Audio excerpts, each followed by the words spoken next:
तरतील और कुरान मजीद का पढ़ना, उसके सवाब का और अजर का तो क्या कहना। एक एक हर्फ पर 10-10 नेकियां हैं।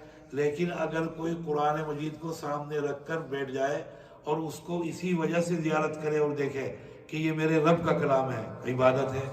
फरमाया कोई खुश नसीब हो जिसको माँ की दौलत नसीब हो, माँ जैसी हस्ती नसीब हो और माँ जैसी शफीक हस्ती उसको नसीब हुई हो और वो उसकी खिदमत अंजाम देता हो, माँ की खिदमत अंजाम देने में चुस्त हो, मुस्तैद हो और इंतहा से ज़्यादा ताक वाक़ हुआ हो, उसके नसीब का तो क्या कहना।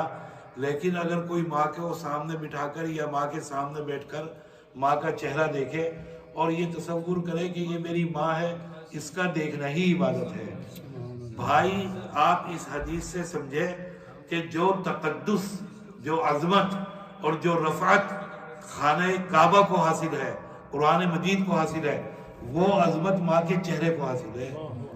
अब उस माँ जैसी दौलत से और माँ जैसी नेमत से कोई खुदा ना खास्ता बदनसीब मुंह काला करे, जरा उसका गुनाह भी सोचिए, उसका गुनाह किस अंदाज का होगा।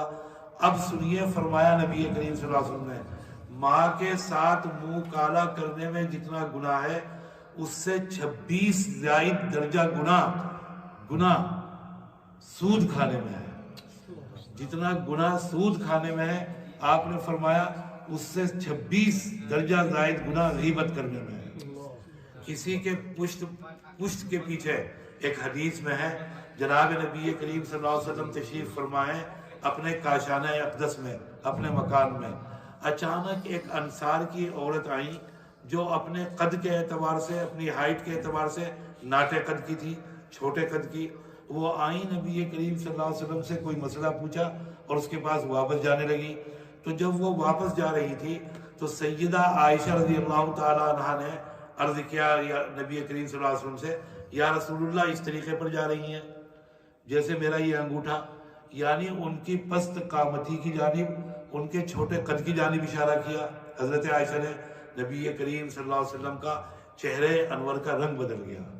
आपने फरमाया, आयशा तू खुद भी हलाक हुई और मुझे भी हलाक कर दिया। हज़रत आयशा ने घबरा कर कहा, या रसूलल्लाह मैंने कोई तहमत नहीं लगाई, मैंने कोई खिलाफ वाक़या बात नहीं कही, खिलाफ हकीकत बात नहीं कही, मैंने ऐसी बात कही जो उनके अंदर मौजूद है, वो वाक़यातन छोटे कद की है, मैंने यही कहा। आपने फरमाया, आयशा किसी की अदम मौजूदगी में, किसी के पीठ पीछे ऐसी बात कहना कि जो उसके सामने अगर कही जाए तो उसे नागवार गुजरे, बुरा महसूस हो, इसी को गीबत कहते हैं। और आयशा किसी के बारे में ऐसी बात कही जाए जो उसके अंदर मौजूद ना हो, जो ऐब उसके अंदर, ये तो तोहमत है, ये तो इत्तिहाम है, इसका अजाब तो इससे कहीं ज्यादा है। तो जनाब नबी करीम सल्लल्लाहु अलैहि वसल्लम ने जबान के ऊपर कंट्रोल कायम करना चाहते हैं, जबान को इस्तेमाल। हदीस में आपने फरमाया कि सुबह होती है तो तमाम जिस्म के आज़ा जबान के सामने हाथ जोड़ते हैं और कहते हैं कि अगर तू सही रहेगी तो हम भी सही रहेंगे, अगर तू बिगड़ गई, तेरे अंदर फसाद पैदा हो गया तो हमारी भी खैर नहीं, हमारे अंदर भी फसाद पैदा हो जाएगा। बहरहाल ये जबान है जो तमाम चीज़ों को आपको बता रही है। एक अज़्व है लेकिन उसके काम कितने ज़्यादा हैं। गर्म में भी बता रही है, सर्द भी, तल्ख भी और शीरी भी, कड़वा भी और मीठा भी, सर्द भी और गर्म भी, और बोलने की ताकत भी और अपने मफहूम को अदा करने की कुव्वत भी। अल्लाह ताला ने सब कुछ अता फरमाया, कितनी बड़ी नेमत है। इस नेमत की कदर वो बताएगा जो इससे महरूम है। फिर समाअत की और सुनने की, फिर सूंघने की, और इन सब से बढ़कर अल्लाह ताला ने अक्ल की नेमत अता फरमाई। अक्ल की दौलत इतनी अजीम शान दौलत है कि हदीस में नबी करीम सल्लल्लाहु अलैहि वसल्लम ने फरमाया कि अल्लाह ताला ने अक्ल को पैदा फरमाया, पैदा फरमाने के बाद हुक्म दिया कि आगे को आ, अक्ल आगे बढ़ी, फिर हुक्म दिया कि पीछे हट, अक्ल पीछे हटी, और फिर इरशाद फरमाया अक्ल को खिताब करके कि जा अब तमाम सवाल जवाब, पूछताछ, हिसाब व किताब और मुआवजा तुझ पर ही होगा। तमाम पूछताछ, यही वजह है कि शरीयत के अंदर और शरीई अहकाम का मुकल्लफ कोई नाबालिग नहीं है, बच्चा नहीं है, और कोई अक्ल से बेगाना हो, दीवाना हो या अक्ल से महरूम हो, वो शरीयत के अहकामात का पाबंद नहीं है, उस पर कोई पूछताछ नहीं है। ऐसी अजीम शान दौलत अता फरमाई। बेंगलोर है हिंदुस्तान में, और हिंदुस्तान का मशहूर शहर है, गार्डन सिटी कहलाता है। हिंदुस्तान का सूबा है कर्नाटक, उसकी राजधानी है। वहाँ पर अल्लाह ताला ने मुसलमानों को कुव्वत बख्शी, और दूसरे हिंदुस्तान के इलाकों के मुकाबले में वहाँ का मुसलमान तालीम याफ्ता भी है, और इक्तसादी तौर पर इकोनॉमी के एतबार से भी मजबूत है। तिजारत उनके पास है, अल्लाह ताला ने ताकत अता फरमाई है। वहाँ पर मेरे वालिद साहब जाते थे, फ़खरुल मुहद्दिसीन हज़रत मौलाना अनज़र शाह कश्मीरी, 16 साल तक रमज़ानुल मुबारक में कुरान मजीद की तफसीर बयान की बेंगलोर में। जब पहुँचे हैं एक बार बेंगलोर, तो उनके तमाम शागिर्द वहाँ पर आए मुलाकात के लिए। 60 साल उन्होंने दारुल देवबंद में हदीस पढ़ाई है। चुनांचे उनके शागिर्द थे, वो जमा होकर आए बेंगलोर में उनकी रिहाइश गाह पर, और आने के बाद मुलाकात की। उनमें से एक शागिर्द बोले कि हजरत यहाँ आपके शागिर्द हैं, वो आपको ले जाएंगे बेंगलोर की सैर कराने, कोई म्यूजियम दिखाएगा, कोई यहाँ का असेंबली हॉल दिखाएगा, कोई यहाँ गार्डन ले जाएगा, कोई आपको जू ले जाएगा। हजरत मैं भी आपको एक जगह ले जाना चाहता हूँ। वालिद साहब ने कहा कि भाई ज़रूर चलो, कहाँ ले जाओगे?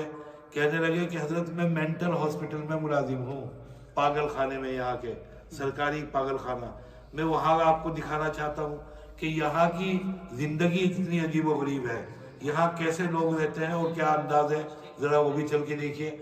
वालिद साहब ने इरशाद फरमाया, ज़रूर भाई, इबरत का मकाम है, ऐसे मकाम पर और ऐसी चीज़ों को देखकर जिन्हें देखकर इबरत हासिल हो, जिन्हें देखकर खुदा याद आए, जिन्हें देखकर खुदा की नेमतों का कद्र दिल के अंदर पैदा हो, ज़रूर जाना चाहिए। कुरान मजीद में भी और हदीस में भी नबी करीम सल्लल्लाहु अलैहि वसल्लम ने इरशाद फरमाया कि बकसरत कब्रिस्तान की ज़ियारत करो, कि वहाँ पर जाकर कब्रिस्तान में अपना अंजाम याद आता है। आपको वहाँ पर जाकर एहसास होता है कि हमें भी यहीं आना है, यही हमारी आखिरी मंजिल है, हम भी यहाँ पर आकर खाक हो जाएंगे। इस वीराने को एक रोज़ हम भी आबाद करेंगे आकर, कब्रिस्तान में जाकर अपने अंजाम याद आता है, खुदा याद आता है। लिहाजा ज़ियारत करने और कब्रिस्तान पहुँचने की हिदायत दी। तो ऐसे मकामात पर और ऐसी जगह पर वालिद साहब ने कहा ज़रूर चलेंगे। मैं भी साथ में था, कम उम्र था मैं। जब पहुँचे पागल खाने में तो अजीब मंजर देखा।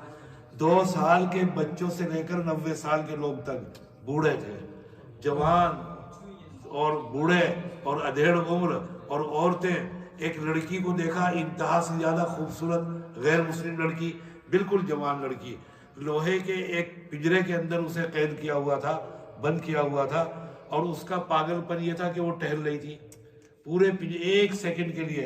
उन्होंने बताया कि एक लम्हे के लिए ये नहीं बैठती, न ये सोती, बस ये इतनी तालीम याफ्ता है कि इसने बीकॉम किया। ये 70s की बात है, सन 1970 के अशरे की बात। उस वक्त कॉमर्स की डिग्री आई थी, बीकॉम और एमकॉम, तो बड़ा तालीम याफ्ता समझा जाता था जो बीकॉम होता था। तो उन्होंने कहा कि ये बीकॉम है, लड़की तालीम याफ्ता है। और इसको देखकर इसने टेलीविज़न पर फिल्मी गाने सुन सुनकर इसकी अक्ल चली गई। नया नया टेलीविज़न आया था हिंदुस्तान में, फिल्मी गाने सुनती थी, और कहने लगे हजरत ये इतनी देर खड़ी होती है जब हफ्ते में कोई इसका रिश्तेदार आता है और वो इसके सामने खड़े होकर गाने सुनाता है, इतनी देर ये ठहरती है। जहाँ वो गया और इसने टहलना शुरू किया, और दिन रात 24 घंटे टहलती रहती है, ये दिखाया। बहरहाल वहाँ अजीब व गरीब मंजर देखने में आए। एक अगले साल जब गए, नेक्स्ट ईयर, तो उन्होंने कहा कि हजरत आइए एक और साहब से मुलाकात कराऊं। एक साहब के कमरे में पहुंचे, उन साहब को देखा, वो इस्तकबाल के लिए आए, बहुत लहीम व शहीम, सुर्ख सफ़ेद और बहुत हट्टे कट्टे सेहतमंद आदमी, बड़े सलीके के कपड़े पहने हुए, बनियान धुला हुआ, सफ़ेद लुंगी उन्होंने पहनी हुई, इज़ार, और कमरा भी बहुत ही सलीके का और आराज था। मालूम होता था कि उनका कमरा किसी खातून ने सजाया है सलीके के साथ। कमरे के एक जानिब के अंदर चारपाई, उसके ऊपर कायदे से बिस्तर, और एक कोने के अंदर टेबल, उसके ऊपर टेबल लैंप और पानी जग कर रखा हुआ। जिस वक्त हम उनके कमरे के करीब पहुंचे तो वो बाहर आए, वालिद साहब का इस्तकबाल किया, और उन्होंने कहा आइए मौलाना तशरीफ़ लाइए, और बड़े सलीके कायदे के साथ कुर्सी पर बिठाया वालिद साहब को, और ख़ुद चारपाई पर बैठ गए, बात करते रहे। 2-3 मिनट बात करने के बाद वालिद साहब को शक हुआ कि ये तो शायद किसी ने इनके साथ कोई ज्यादती हो गई, ये तो बहुत रब्त के साथ बात कर रहे हैं, बड़ी सलीके की गुफ्तगू कर रहे हैं, इनकी गुफ्तगू से एक भी बात ऐसी जाहिर नहीं हुई कि ये अक्ल से महरूम है। वालिद साहब ने उनसे कहा कि आप यहाँ कैसे, यानी आपके अंदर तो कोई अलामत नहीं है पागलपन की, आप यहाँ कैसे? कहने लगे हजरत मेरी दास्तान बड़ी दर्द अंगेज है और बड़ी गमनाक है। वालिद साहब ने पूछा क्या हुआ? कि मैं अहमदाबाद का रहने वाला हूँ, गुजरात का, और हमारे यहाँ 3-4 फैक्ट्रियाँ हैं कपड़ा बनाने की, और सैकड़ों हमारे यहाँ मुलाजिम हैं, बहुत बड़ा कारोबार है हमारा। मेरी वालदा का इंतकाल हुआ, मेरे वालिद ने दूसरी शादी की, मेरे बहन भाई पैदा हुए, अब मेरी दूसरी वालदा को यह हुआ कि मुझे भी फैक्ट्री में हिस्सा देना पड़ेगा, लिहाजा उन्होंने मेरे बारे में खानदान में प्रोपेगेंडा शुरू किया कि मैं पागल हूँ। उसी प्रोपेगेंडा और दुश्मनी का नतीजा है कि आज मैं यहाँ पागल खाने में मौजूद हूँ। वालिद साहब ने इजहार अफसोस किया, इजहार हमदर्दी किया, उनको तशफ़ी के और तसल्ली के कलिमात कहे और उठने के लिए चले। कहने लगे हजरत आपके आने से बड़ी तसल्ली हुई, बड़ा सुकून हुआ, अगर आपको बुरा ना लगे तो चंद मिनट और बैठिए, बड़ा दिल मेरा बेहतरीन तरीके से अच्छा महसूस कर रहा है, आप कुछ देर और बैठें। वालिद साहब बैठ गए। 2-4 मिनट के बाद वालिद साहब ने कहा कि भाई आज जुमा है और सिटी की जामिया मस्जिद में मेरा प्रोग्राम है, मुझे जाना है। कहने लगे हजरत आप भी कहेंगे कि परेशान कर दिया, अगर कुछ देर और बैठते तो मुझे और सुकून। भाई हजरात अहले दिल, अहलुल्लाह और अल्लाह के नेक बंदे, उनकी चंद मिनट की सोहबत सुकून कल्ब का बाइस होती है। कभी कभी कल्ब की कायनात बदल जाती है। दिल्ली के अंदर मशहूर बुजुर्ग हैं और हमारे बुजुर्गों के काफिला सालार हजरत ख्वाजा बाकी बिल्ला देलवी, बड़े अजीम शान और पाए के बुजुर्ग गुजरे हैं। हालात में लिखा हजरत के वाकयात में कि हजरत के यहाँ एक रोज़ मेहमान आ गए अचानक, और खाने का वक्त था। जब मेहमान आए तो हजरत ने उनको बिठाया और घर में तशरीफ़ ले गए और अहलिया से पूछा कि कुछ है खाने को, वो बिगड़ गई। कहने लगी तुमने तो अपनी दुकान जमा रखी है बाहर, पीर बने बैठे हुए, और तुम्हारी दुकान खूब चल रही है, और तुम्हें घर का क्या पता कि क्या हो रहा है, इतने दिन से फाक़या यहाँ काम क्या लेने आए हो। औरतों को बड़ा एहसास होता है इन चीज़ों का। सैयदना जाबिर इब्न अब्दुल्लाह रज़ियल्लाहु ताला अन्हु बयान करते हैं, बुखारी शरीफ की हदीस है कि ग़ज़वा-ए खंदक के मौके पर मैंने सरवर कायनात सल्लल्लाहु अलैहि वसल्लम को देखा कि आपका पूरा जिस्म और आपका बतन मुबारक और सीना गर्दो गुबार में अटा हुआ है। आप भी दूसरे सहाबा के साथ खंदक के खुदवाने में और ज़मीन को खोदने में मसरूफ़ हैं। चुनांचे मैंने आपके जब पेट को गौर से देखा तो हम सब के पेट पर एक पत्थर था, पैगंबर के पेट पर 2 पत्थर बंधे हुए थे, फाके की कसरत की वजह से और भूख की शिद्दत की वजह से। जाबिर कहते हैं कि मुझसे बर्दाश्त नहीं हुआ, मैं तेज़ी के साथ अपने घर की जानिब भागा, मदीना मुनव्वरा की जानिब, और घर आने के बाद मैंने अहलिया से कहा, मैंने कहा कुछ खाने को है, वो बिगड़ गई कि यहाँ क्या रखा है खाने को, यहाँ कुछ भी नहीं है। और एक थैली लाई, उसमें कुछ दाने जौ के थे, कहा ये जौ के दाने हैं सिर्फ।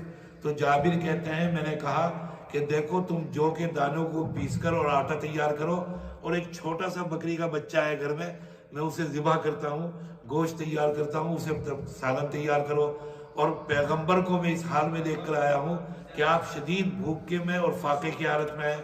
जाबिर कहते हैं जब खाना तैयार हो गया तो मेरी बीवी ने मुझसे कहा कि जाओ और देखो, ख़ास तौर से ख्याल रखना, पैगंबर को बता देना कि खाना कितनी मिकदार में है।